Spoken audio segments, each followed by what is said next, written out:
கடலூரில் சாத்தாங்குப்பம் அருகே விக்காட்டுப்பிள்ளையில் கிராமத்தில் மூதாட்டி காணவில்லை என கடந்த 2 நாட்களாக தேடப்பட்ட நிலையில் பூட்டிய வீட்டுக்குள்ளிருந்த பெட்டியில் அவரின் சடலம் கிடந்தது அதிர்ச்சியை ஏற்படுத்தியிருக்கிறது.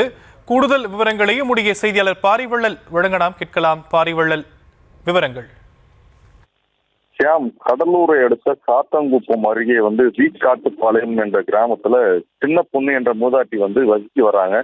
இவளை பாத்தீங்கன்னா கடந்த 2 நாட்களாக காணவில்லைன்னு சொல்லிட்டு உறவினர்கள் அக்கம் பக்கத்திலும் அவர் உறவினர் வீடுகள் வேற எங்கேயும் வெளியூருக்கு சென்றிருக்கிறார் என்ற கோணத்துல விசாரணையை இருந்தாங்க. இந்நிலையில பாத்தீங்கன்னா பூட்டிய வீட்டுக்குள்ளிருந்து துர்நாற்றம் வீசுவதை கண்ட உறவினர்கள் அந்த பூட்டை உடைத்து வீட்டுக்குள் சென்று பார்க்கும்போது ஒரு மரப்பெட்டிக்குள் அந்த மூதாட்டி சடலமாக கிடப்பதை கண்டு அதிர்ச்சி விடுறாங்க.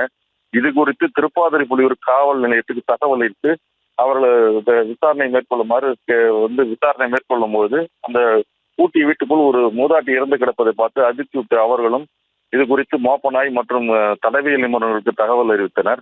அந்த தகவல் அடிப்படையில் அவர்கள் மோப்பநாய் உதவியுடன் அவர்கள் செல்லும்போது அருகாமையில் உள்ள ஒரு வீட்டுக்குள் சென்று அந்த மோப்பநாய் உட்கார்ந்து விட்டது. உடனடியாக அவர்கள் விசாரிக்கும் போது அது இறந்து போன பாட்டியின் கடைசி மகனுடைய வீடு என்பதும் அந்த வீட்டில் இருக்கும் ஒருவருக்கு இந்த கொலை இந்த சாவுக்கு காரணமாக இருக்கலாம் என்ற கோணத்துல தற்சமயம் ஒரு இளைஞரை பெற்று திருப்பாதிரி போலீசார் காவல் நிலையத்தில் வைத்து அவரிடம் விசாரணை மேற்கொண்டு வராங்க.